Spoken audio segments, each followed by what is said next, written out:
you're gonna see me be tipsy, painting and explaining really badly colour theory.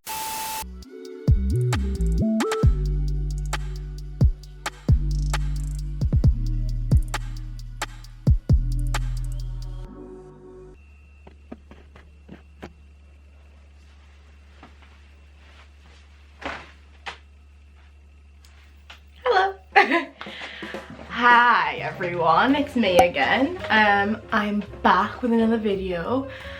Hopefully this is better quality than my styling video because that was really bad. But yeah, I thought I would do some explaining of colour, hence the really funky shirt, obviously, and my lovely painting I have not yet finished, but I started months ago. It's been sitting on my easel for months, unfinished. I want to explain what I'm changing about it, what I want to do with it, and explain basic colour theory to you guys. However, I thought that's a bit boring, people won't care, so I'm gonna get drunk. No, I'm joking. I'm gonna have a beer. Let's have a great time painting. Usually I drink with some wine when I paint, but I don't have any wine. I have some Prosecco, but that's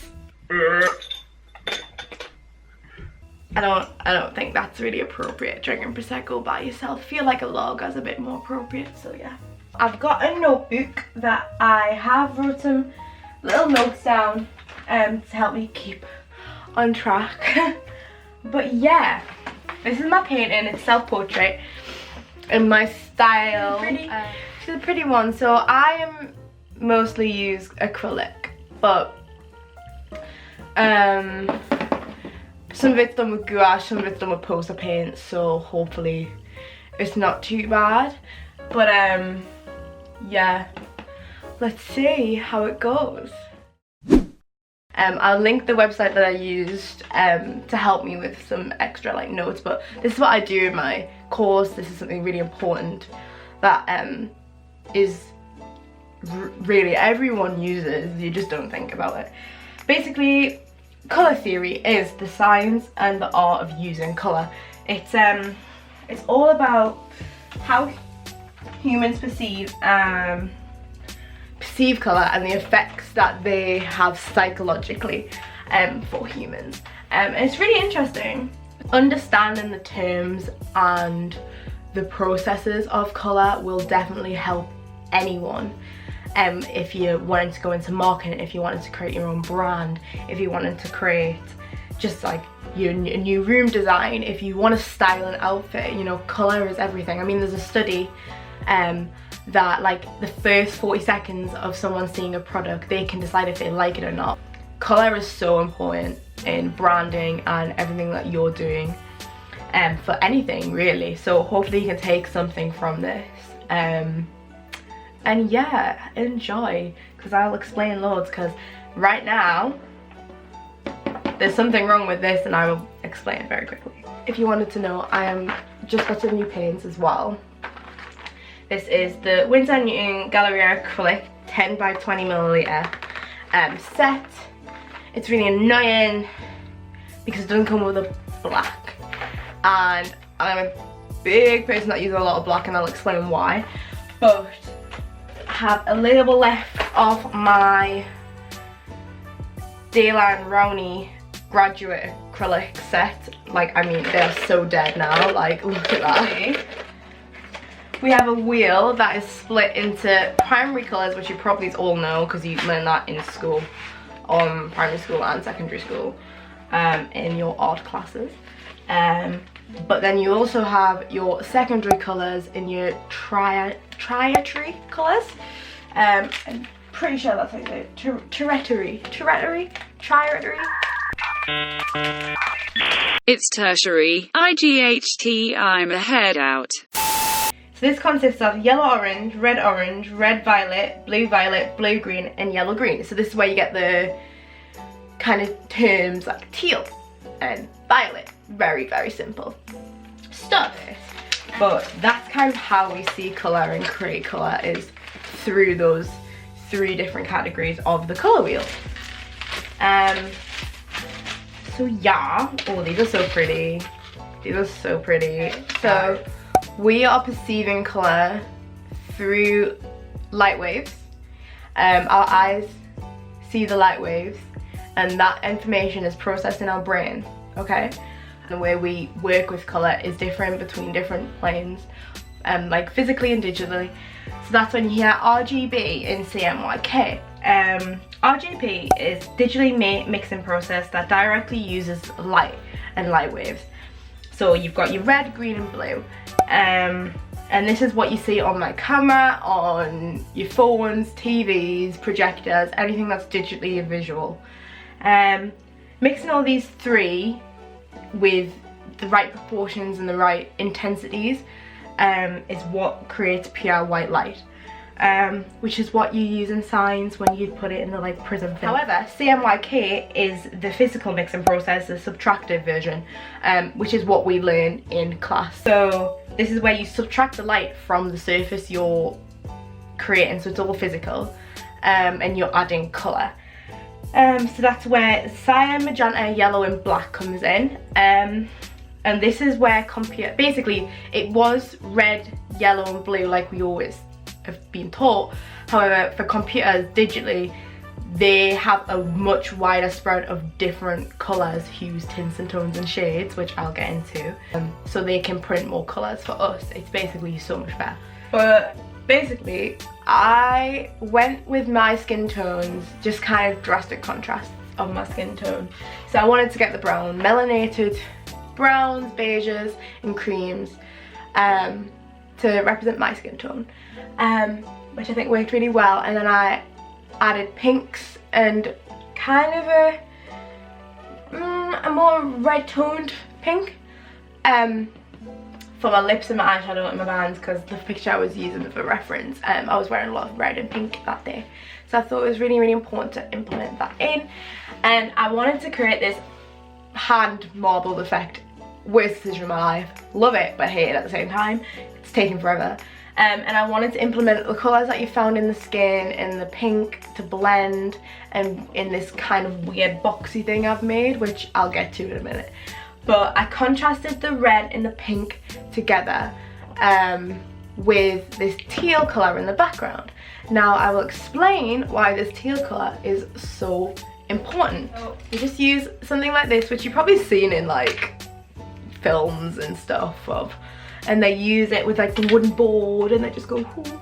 This is just so you don't ruin your brushes, and also it's so much easier to mix a various amount of how much you want of a paint or substance you are using. So I'm gonna go in and make grey first, because I think I want grey to be the majority of this box. I'm just picking it up messily, putting it in a space, and then I'm just gonna pick up some white, and then I'm just mixing in. Literally like this, just mixing. That's a really dark grey. I want a really nice light grey, I think. So I'm gonna add like majority of this white.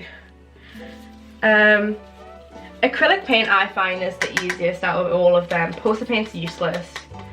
If that's the only thing that you've got, you can make it work, but it's really, if you're really serious about painting and you really enjoy painting, invest in a different kind of paint, because ain't nice. I've never used oil, but oil is a really popular one.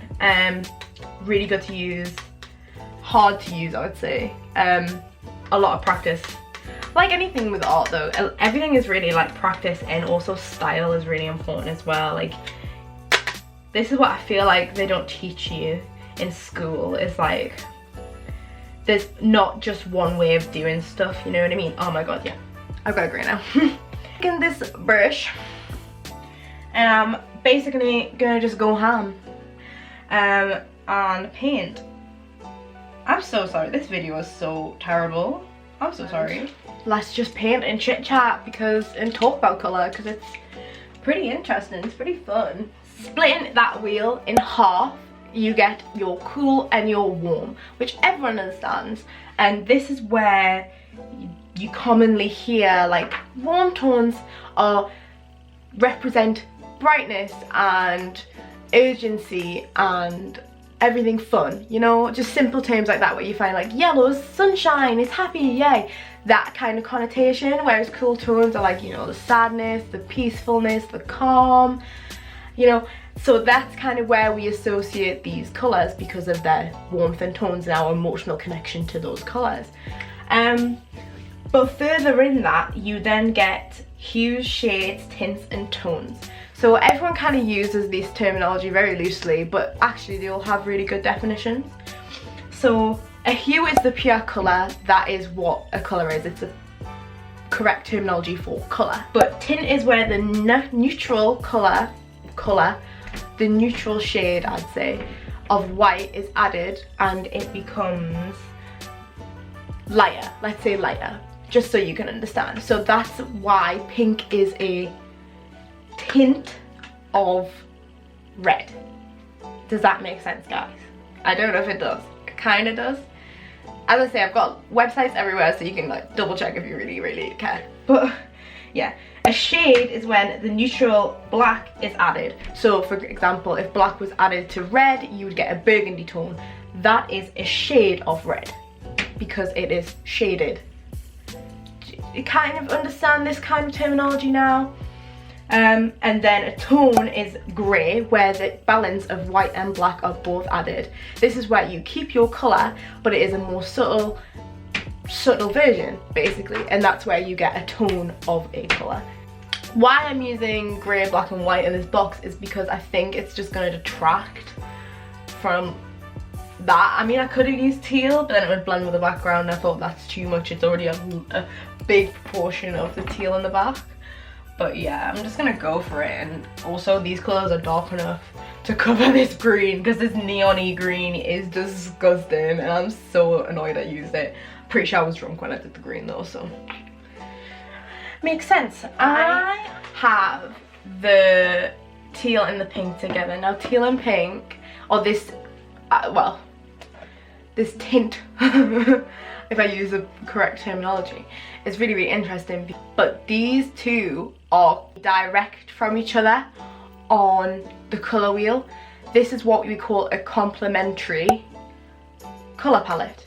And this is what you see in a lot of logos, a lot of brands. Easiest way to match things together. You get a colour wheel. So for example, if you're going to style an outfit and you really wanted to implement a lot more colour, but you want to do it really sophisticatedly, I would recommend get a colour wheel on your phone and say, right, okay, I want to wear something yellow, okay? You then choose yellow and you look literally directly across what colour is across that. That will be the perfect match to match that colour. Now this obviously does vary in, you know, your tints, shades and tones, but majority of the time people aren't that wary of that, so you can kind of get away with kind of just going for it, really. Well, we're back and it is now changed. It's so much more beautiful. Woo! Yeah, so that's all I'm gonna do today because I feel like I've dragged on this video for too long. I still have some more of this to drink, so I'm gonna finish this. And thank you for watching. Hit the bell to be notified when I post another video. Subscribe so you can get more of this beautiful content that is useless. But hopefully you did learn something about colour today and how you can implement it in for yourself. Let me know if you want me to do anything else to do with colour. I've got so much more I can show you, I can tell you, I can explain to the best of my ability. But this is the final thing that I did. If I move out of the way it might focus. But yeah, that's the end and thank you for watching and I'll see you later. Bye. Start again, fam.